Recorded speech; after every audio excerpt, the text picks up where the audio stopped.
400 पार। अब की बार लोग बोल रहे हैं कि मोदी जी को हम इसलिए चुनना चाहते हैं क्योंकि मोदी जी ने देश के अंदर व्यापक परिवर्तन करके रखा है।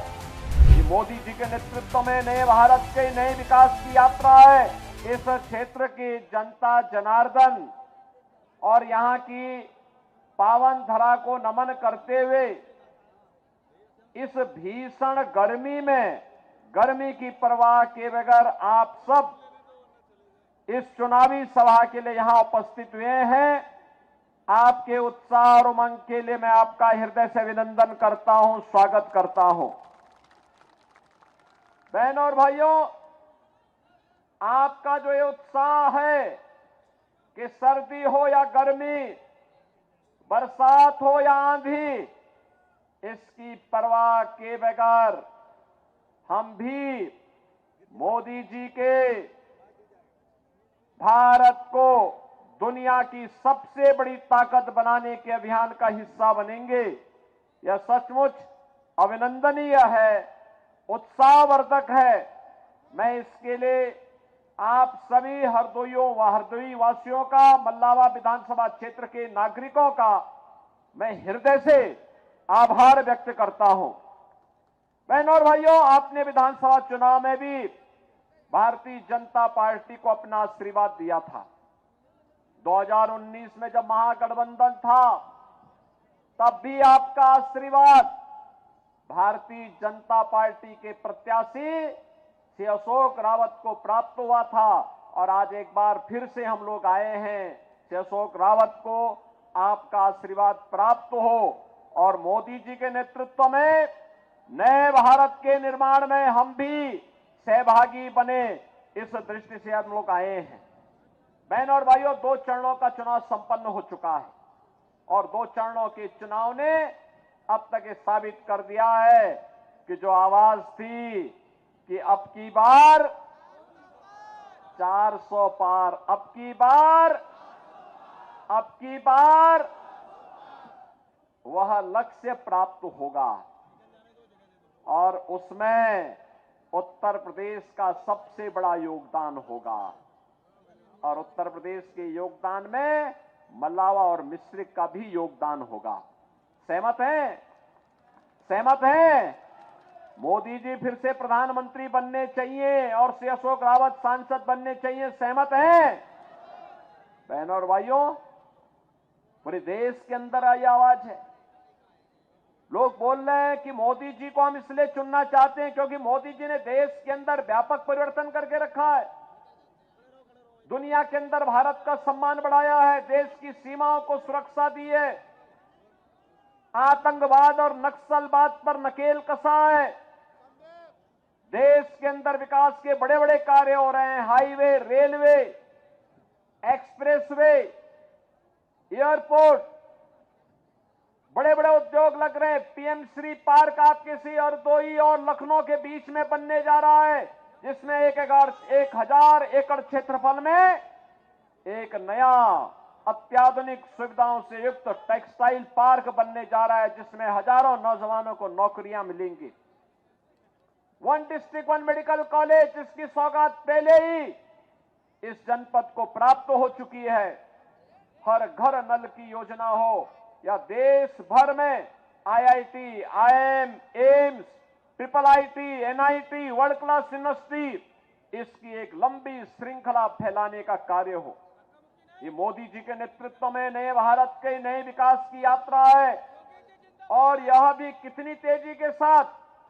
याद करिए, 1947 के पहले से लेकर के 1947 तक जितने हाईवे बने, मोदी जी के नेतृत्व में मात्र 10 वर्ष में उससे दुगने हाईवे बन चुके हैं। जितने एयरपोर्ट थे, उससे दुगने एयरपोर्ट बन गए हैं।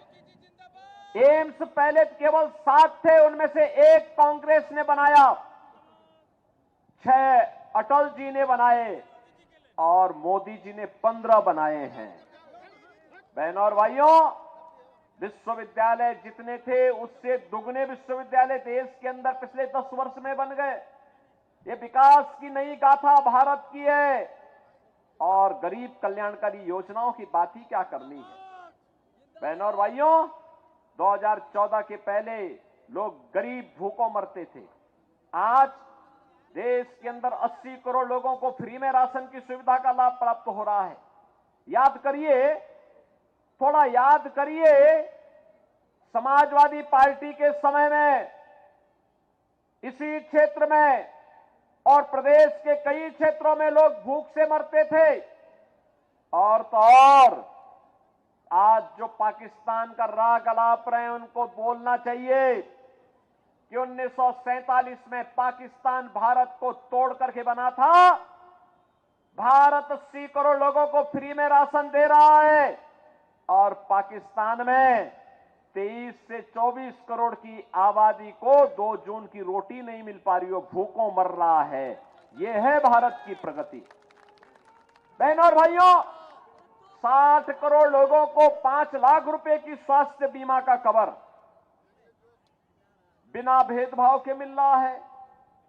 पहले लोग स्वास्थ्य के भाव में मरते थे, अब मेरे पास आंसू या हमारे कोई भी विधायक, कोई भी पदाधिकारी अगर पत्र लिख के भेजता है कि फलाना व्यक्ति बीमार है, आयुष्मान का कार्ड नहीं है, तो हम मोदी जी के द्वारा खोले गए जनधन अकाउंट में सीधे उस गरीब को पैसा भेज के कहते हैं कि भाई अपना उपचार कराओ, चिंता मत करो, आपकी सरकार है, आपका उपचार का खर्चा सरकार उठाएगी। बहनों और भाइयों, ये पैसा सीधे अगर गरीब के खाते में पहुंच रहा है इसलिए क्योंकि मोदी जी ने जनधन अकाउंट खोल दिया। 50 करोड़ लोगों को जनधन अकाउंट खोले गए। 12 करोड़ किसानों को किसान सम्मान निधि का लाभ, 12 करोड़ गरीबों के घर में शौचालय। सबसे अधिक शौचालय का निर्माण हरदोई जनपद के अंदर हुआ है, सीतापुर और हरदोई जनपद में। बहनों और भाइयों, यही नहीं, 4 करोड़ गरीबों के मकान बन गए। सबसे अधिक प्रधानमंत्री आवास सीतापुर और हरदोई में ही बने हैं। और मोदी जी ने आश्वासन दिया है, जो लोग बच गए हैं उन सभी लोगों को अगले 5 वर्ष में आवास भी मिलेगा और फ्री में रसोई गैस का सिलेंडर भी मिलेगा। बहनों और भाइयों, एक तरफ मोदी जी के नेतृत्व में नया भारत है जिसमें सुरक्षा भी है, सम्मान भी है,